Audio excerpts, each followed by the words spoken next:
I'm going to give you 4 reasons why you're not posting online. And if you can master one of these, you can become invincible. And at the end, I'm going to tell you what you need to do to overcome them. So first off is, a lot of us know it, you probably know it, is perfectionism. We have this idea in our head of what it should be. And if it's not that, it's not okay, we can't post it. And it leads to you spending too much time doing it, so you never put it out, or you never even start because it takes so long. So Gary Vee talks about this a lot. It's just a form of fear and insecurity. It's not real, it's in your head. And what's crazy is, even if you know that, it doesn't change anything. You're still gonna be nervous, you're not gonna wanna put it out, blah, blah, blah. It's perfectionism. The second one is identity. Identity is super tricky. It's super huge. We have a certain view of who we are as human beings, and it's incredibly difficult to break out of that in either direction. That means, if some of you were to go down and be homeless, we reach a point where we hit whatever rock bottom is for us, and it's different for each person. Whatever that is for you, that's when you start finally making a move to change your circumstances and move up to the other end. What's crazy about that is, if your life starts going better and doing good, you will also feel uncomfortable because you don't feel it matches your identity. You'll start self-sabotaging to bring you down to where you think in your brain you should be. And so that can affect our actions, including posting on social media. We're afraid, maybe this is the people who are afraid of both failure, going down, but afraid of success, and afraid of the unknown, because the success is often unknown. There's a community. The third is a community piece.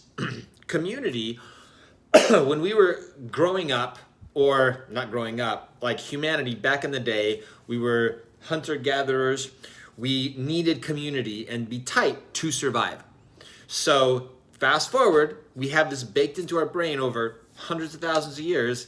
Now we're here today, still have that piece, even if it's not applicable as much, if at all. Now, it actually is applicable because people try and cancel each other online. Sometimes it works.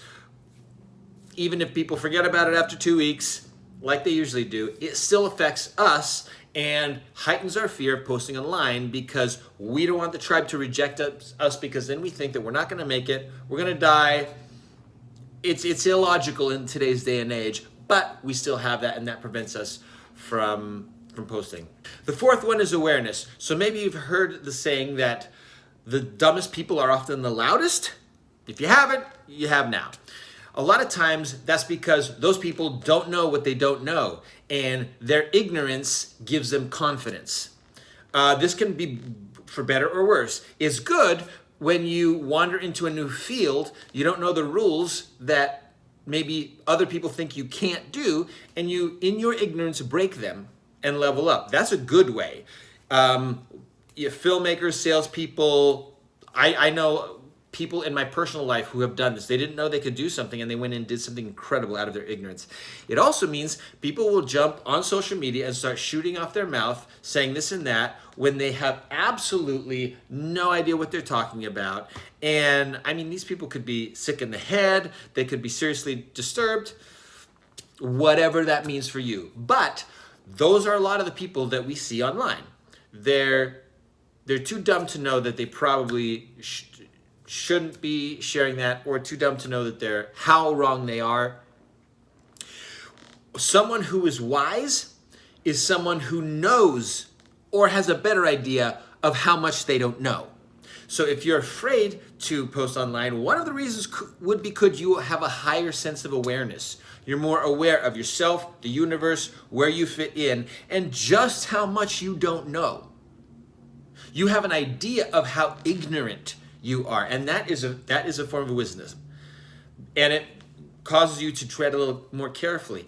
The problem is that when you want to go post on social media, you're probably not going to do it for that same exact reason, because you're aware, wow, I actually don't 100% know what I'm talking about. Meanwhile, this other person who not only doesn't know what they're talking about, they're convinced the wrong answer is the answer. They're out there posting, making videos, and even worse, there's a ton of other ignorant people that are listening to it. And even worse than that, there are people who actually are pretty smart and thoughtful, who might be giving some credibility to these people and thinking, I wonder if they have a point. Like, even if you are good at blocking that out, it will still affect you to some degree, and it's better to not have it at all. Even if you can fend it off, your life will be better. You'll have less brain damage if you don't put those idiotic thoughts into your head. Now, the problem is that social media is full of things like that and people like that, which is why we have to be careful when we're on there, because it does affect us to some degree, even if it's small. But it also means that if you are one of the ones who has higher awareness, you have a better idea of what you don't know and your own ignorance when you take in the knowledge of the universe and everything that's going on. Those are the people who should be speaking. They're the ones who should be speaking up and sharing because they have more wisdom. A lot of times their content will be more positive. We all know that as human beings, one of the reasons we survive is because we're very tuned into danger. But that also means that the people putting out a lot of this content are putting out crummy, fear-mongering content. And unfortunately, it works. It's the lazy way to do it. The much better way is to stick with positivity and trying to help people instead of harm them, scare them. So those are the 4 reasons why you might be scared to post online. Perfectionism, your identity is keeping you stuck. The community piece about being worried about upsetting the tribe, and your own awareness of knowing or having a better idea of what you don't know. Now, which of these pieces will make you invincible? If you can overcome the first one, which is perfectionism, and actually take it to the complete opposite end. Over here is your idea of perfect, what perfect might be, or approaching it might be. The opposite would be the absolute idiot, fool, ridiculous, shameful, embarrassing person. Maybe it's the joke fool. It's the clown. You look stupid. If you can go all the way to that point, it will reach an end point. Like maybe the feeling is shame, embarrassment. Maybe it's humiliation, which is just a higher level of shame. It's the same emotion, but it's to a higher degree. So if you can go to the most humiliation, it will reach an end point where you can't feel any more humiliated. Once you hit that point, you become invincible because there's nowhere left for you to go. You hit rock bottom. You personally could not feel any more embarrassed or humiliated than you do now. What's crazy about it is when you reach that point, which we're really scared of in our mind, but the reality isn't as bad as it is in our mind. Reality is almost never as bad as we imagine it to be. Once you reach that point, you can look around and say, holy smokes, I'm actually okay. I actually don't need to worry too much. This is not so bad. And anything that someone says to you, it doesn't matter because you've already hit rock bottom and you're now invincible. And it's an incredibly powerful place to be. I've been there before. I'm not there often. I would like to be there often, but of course getting there is tough because you have to face whatever you believe is shameful or humiliating.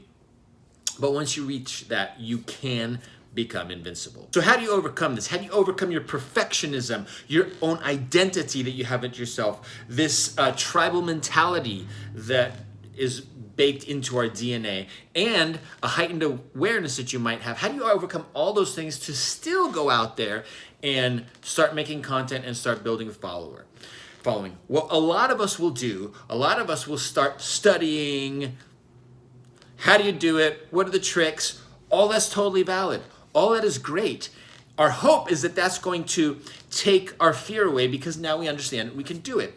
Now, while it's true, that knowledge can lower your fear so that it's less fearful, maybe a little bit, but it's impossible to rule it out completely because even if you had all the knowledge, all the information, there would still be a certain level of fear of the unknown because you haven't actually done it yet. You haven't actually taken that step, taken that action to do it. So it's really important that you get out there and face the fear and feel that fear inside your body as you are doing the activity. Here's the silver lining to that. Fear and excitement are the same emotion. It's the same exact feeling. The only difference between the two is whether you believe that you will succeed or fail.